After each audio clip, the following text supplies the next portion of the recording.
Good morning बच्चों। हम लोग जो है इन्वेस्टमेंट ऑफ बैंक फंड इस चैप्टर में जो है ये तीसरा लेक्चर है। इसके पहले जो है हम लोगों ने पढ़ा था नॉन प्रॉफिटेबल बैंक जो इन्वेस्ट करता है उस दो तरीके के मैंने बताया था, एक नॉन प्रॉफिटेबल और एक प्रॉफिटेबल। नॉन प्रॉफिटेबल का मैंने काफ़ी डिटेल पिछले क्लासेस में बताया था कि बैंक को कहाँ कहाँ इन्वेस्ट करना पड़ता है जहाँ पर उसको फ़ायदा नहीं होता, उसको कोई अर्निंग नहीं होता, but the bank will have to keep such amount either in the Reserve Bank of India any mode but without earning। ये उसके लिए कंपल्सन होता है, चाहे वो मैंडेटरी हो, चाहे कस्टमरी हो, चाहे वहाँ पर लोकल बिजनेस इन्वायरमेंट की वजह से होता है। आज हम लोगों का जो सेशन है वो है इन्वेस्टमेंट ऑफ बैंक फंड का, वो है प्रॉफिटेबल इन्वेस्टमेंट। कि बैंक कहाँ कहाँ पैसा इन्वेस्ट करता है जिसमें उसको प्रॉफिट होता है, एक इनकम अर्निंग होता है। और कोई भी बैंक, चाहे बैंक हो चाहे कोई भी संस्था हो, वो बिना अर्निंग के नहीं काम कर पाएगा। हाँ, ये जरूर है कि एक सर्टेन परसेंटेज उसको नॉन प्रॉफिटेबल जहाँ अर्निंग नहीं होता लगाना पड़ता है, बट इट इज कंपल्सरी कि अगर वो लॉन्ग टर्म में सर्वाइव करना चाहता है तो उसको प्रॉफिट में आना ही पड़ेगा। कमर्शियल बैंक, क्योंकि कमर्शियल बैंक नाम ही है इसलिए उसके लिए इट इज नेसेसरी, क्योंकि उसको तमाम उसको खर्चे होते हैं जो उसको देना पड़ेगा। और कहाँ कहाँ वो जो है प्रॉफिटेबल इन्वेस्टमेंट कर सकता है। पहला है आपका जो है, इसमें हम उसी हिसाब से कॉल मनी, जिसको पॉइंट आपका लिखा हुआ है। दूसरा आपका डिस्काउंटिंग ऑफ द बिल,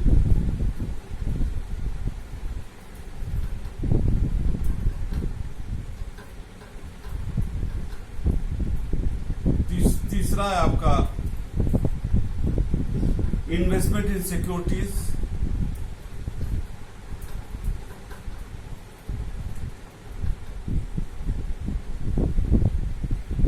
और चौथा है आपका लोन एंड एडवांसेस।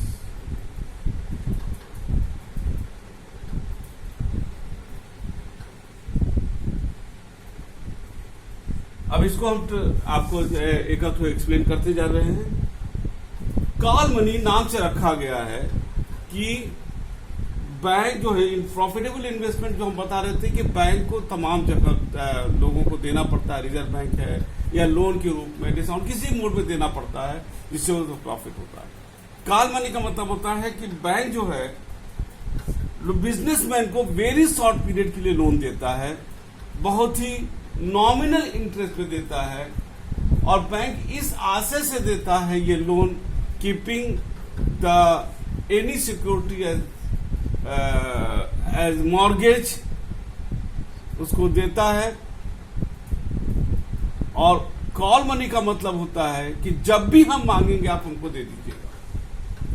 ध्यान दीजिएगा, कॉल मनी का मतलब होता है जब भी हम मांगेंगे दे दीजिएगा।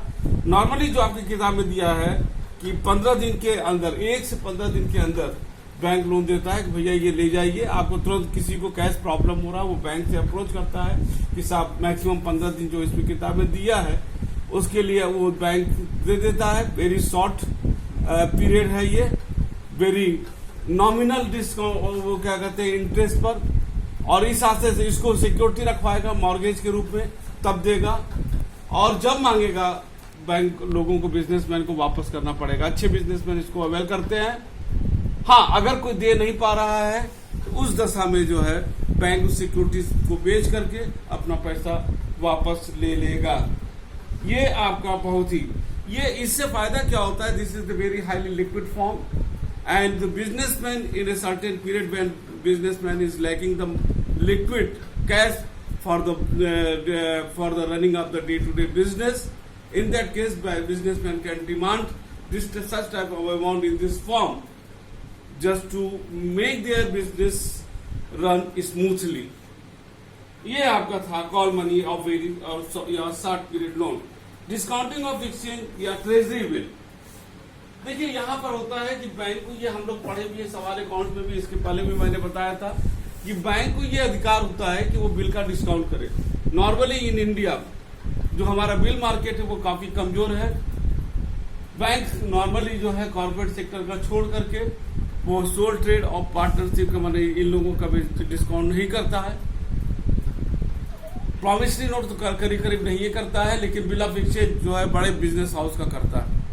यहाँ पर जो सबसे बड़ी चीज है कि बैंक जो है ज्यादातर मैक्सिमम जो है ट्रेजरी बिल, जिसको reserve Bank of India on behalf of the government of India issue करता है, उसके बिल को ही डिस्काउंट करता है। डिस्काउंट करने का मतलब है, मान लीजिए कि आपके पास 10,000 का बिल है, बैंक उसको जो है 9,800 रुपया आपसे 1 महीना 2 महीने के लिए आप बाद आपकी मेच्योरिटी है, आप जाओगे बैंक से और बैंक से आप पैसा ले लोगे।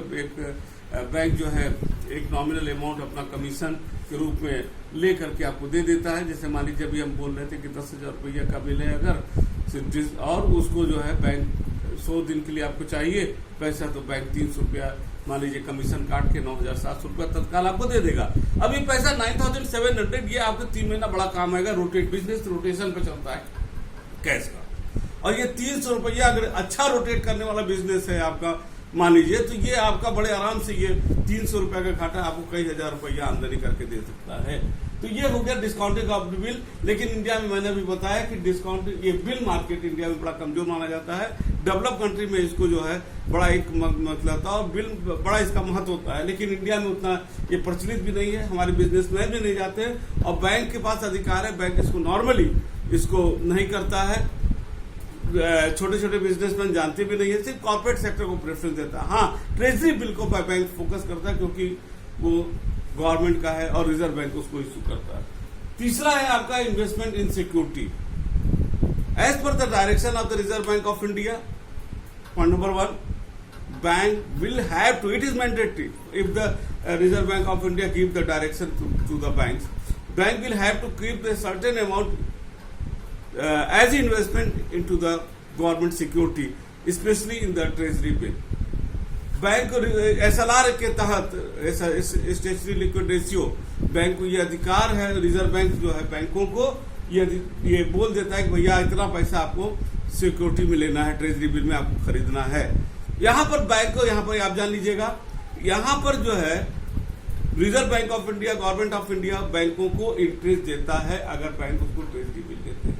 इसके साथ बैंक को और भी अधिकार है, वो किसी भी कॉर्पोरेट सेक्टर जो अच्छे श्रेणी के कॉर्पोरेट सेक्टर हैं, ए ग्रेड के कॉर्पोरेट सेक्टर हैं, उनकी सिक्योरिटी में भी बैंक पैसा लगा सकता है। ये बैंक को अधिकार है। तो आपको देखिए 2 तरीके हो गए। एक तो मैंडेटरी हो गया जिसमें reserve Bank of India direction देता है SLR के तहत कि भैया इसमें आपको पैसा लगाना है, और दूसरा होता है कि बैंक स्वतः, अगर बैंक के पास लिक्विड ज्यादा है तो बैंक जो है प्रॉफिट अर्न करने के लिए जो है कॉर्पोरेट सेक्टर का जो है सिक्योरिटी शेयर या डिवेंचर में पैसा लगा देता है और उसका डिविडेंड और इंटरेस्ट के रूप में वो प्रॉफिट अर्न कर सकता है। 3 हो गया ये आपका। चौथा है नॉन एडवांसेस। इसमें जो है मैंने इसके पहले इसके पिछले क्लासेस में जो आपका था कमर्शियल बैंक फंक्शन में, उस पर हमने इस पर काफी चर्चा किया। इस पर हम डिटेल में नहीं जाएंगे, उस क्लास को आप देख लीजिएगा। अभी भी आपकी वो क्लास आपके ऑनलाइन मौजूद है। और इसमें जो है हमने बताया था कि cash credit system, overdraft facility, loan on advances, इसी के और डिस्काउंटिंग ऑफ द बिल, इस के तहत बैंक जो है क्या कहते हैं बिजनेसमैन को जो है काफी पैसा देता है। आपकी किताब में वही चीज, इसको मैंने काफी डिटेल बताया था। आपका इसमें डिफरेंस भी दिया है, आप इसको डिफरेंस भी पढ़ लीजिएगा। अगर नहीं समझ में आएगा तो आप जो है हम रिवीजन वाला जब क्लास कराएंगे उसमें इस क्लास को एक बार रख देंगे। अदरवाइज हमने फंक्शन ऑफ द बैंक में इसको काफी डिटेल में हम उसको बता चुके हैं, इसलिए जो है अनावश्यक यहाँ पर बात करने का जो है आपका कोई वो नहीं है कि हम इस पर चर्चा करें, क्योंकि क्लास ऑलरेडी मौजूद है। मेरे ख्याल से आपको जो है ये सारी चीजें समझ में आ गई होगी।